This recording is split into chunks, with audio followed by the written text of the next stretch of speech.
Hello guys and welcome back. Today I'll show you how to enable Secure Boot on Windows 11.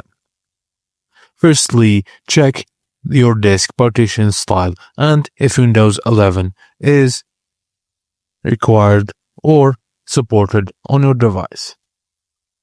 And also back up your data. Firstly, open Settings and navigate to Update and Security, then Recovery. Under Advanced Startup, click Restart Now. In the menu that appears, select Troubleshoot, then Advanced Options, then UEFI Firmware Settings. Click Restart to enter your UEFI BIOS menu.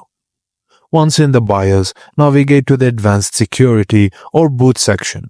It varies by the motherboard. Find the Secure Boot setting and set the Secure Boot option to Enabled. Now press the designated key, which is F10, to save changes and exit BIOS. Thank you for watching and please don't forget to like and subscribe for more.